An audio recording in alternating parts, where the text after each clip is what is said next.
बिहार के मुख्यमंत्री रहे कर्पूरी ठाकुर को भारत सरकार ने मरने के बाद भारत रत्न से सम्मानित करने का फैसला किया है। राष्ट्रपति भवन की ओर से यह ऐलान जननायक कहे जाने वाले कर्पूरी ठाकुर की 100वीं जयंती से एक दिन पहले किया गया। कर्पूरी ठाकुर का जन्म 24 जनवरी 1924 को समस्तीपुर के पितौंझिया यानी अब के कर्पूरी ग्राम में हुआ था। 2 बार सीएम रहने के अलावा एक बार उप मुख्यमंत्री और कई दशक तक विधायक और नेता प्रतिपक्ष भी रहे हैं। इस वर्ष पूर्व सीएम की जन्मशती के उपलक्ष्य में बिहार में 3 दिवसीय समारोह आयोजित किया जा रहा है। ऐसे में मोदी सरकार ने भारत रत्न देने का ऐलान कर दिया है। बिहार में एक नई सियासी चाल चल दी है और इसमें लालू नीतीश फंसते हुए नजर आ रहे हैं। तो आइए जानते हैं इस रिपोर्ट में भारत रत्न के इस ऐलान के बाद क्या है बीजेपी की नई रणनीति।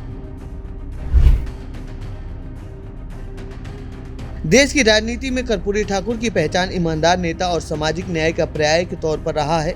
उत्तर भारत में उन्हें पिछड़े वर्गों की वकालत करने वाले राजनेता के तौर पर भी देखा जाता है। बिहार के नाई समुदाय में गोकुल ठाकुर और राम दुलारी देवी के घर जन्मे कर्पूरी का पैतृक गांव समस्तीपुर जिले के पैथेझिया गांव यानी अब के कर्पूरी ग्राम में हुआ था। उन्होंने एक सीमांत किसान के बेटे से बिहार के 2 बार मुख्यमंत्री और 1 बार उप मुख्यमंत्री तक का सफर तय किया था। उनके जीवन के सरलता और सादगी के कई किस्से आज भी उदाहरण के तौर पर सुनाए जाते हैं। कर्पूरी ठाकुर को क्यों मिला भारत रत्न? साल 1970 के दशक में बिहार के मुख्यमंत्री के रूप में उनका कार्यकाल अभूतपूर्व रहा था। खासकर समाज के वंचित वर्गों के लिए दिल से समाजवादी कर्पूरी ठाकुर अपने छात्र जीवन के दौरान राष्ट्रवादी विचारों से प्रभावित थे और बाद में वो ऑल इंडिया स्टूडेंट फेडरेशन में शामिल हो गए। उनकी राजनीतिक विचारधारा द्वारा आगे आकार दिया गया, जिसने निचली जातियों को सशक्त बनाने पर जोर दिया था। आरजेडी जेडीयू कर्पूरी ठाकुर के लिए क्यों मांग कर रही थी भारत रत्न? साल 2019 के लोकसभा चुनाव के बाद से उन्हें भारत रत्न देने की मांग उठ रही थी। बिहार में पिछड़ों की राजनीति करने वाली जेडीयू और आरजेडी अक्सर कर्पूरी ठाकुर को पिछड़ा का नेता बताकर राजनीतिक फायदा उठाती रही हैं और भारत रत्न की मांग भी करती रही हैं। बीजेपी ने मास्टर स्ट्रोक खेलते हुए लोकसभा चुनाव से पहले उन्हें भारत रत्न देने का ऐलान कर दिया है। इससे अब बिहार में अति पिछड़े वोटरों पर अपना प्रभाव डाल सकेगी और आरजेडी जेडीयू का राजनीतिक मुद्दा भी एक तरह से खत्म हो जाएगा।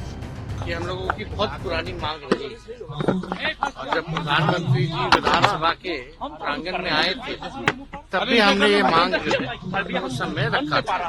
तो बड़ी खुशी की बात है कि जो शोषित वंचित समाज के जो सबसे बड़े पैरोकार जो थे बिहार के पूर्व मुख्यमंत्री बड़े समाजवादी नेता स्वर्गीय कर्पूरी ठाकुर जी को भारत रत्न जो है मिला है, तो इससे बहुत ही खुशी की बात है। मेरा सौभाग्य कि मुझे कम उम्र में ही उनका सानिध्य मिला।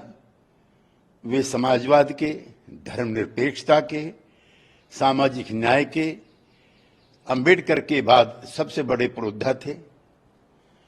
उन्होंने बिहार में आरक्षण के अंदर आरक्षण की प्रक्रिया को तेज करके महिला और उच्च वर्ग के गरीब लोगों का भी आरक्षण सुनिश्चित करके देश को एक नई दिशा दी। उनको हम बार बार नमन करते हैं। तो ये थी कर्पूरी ठाकुर को भारत रत्न दिए जाने से जुड़ी हमारी रिपोर्ट।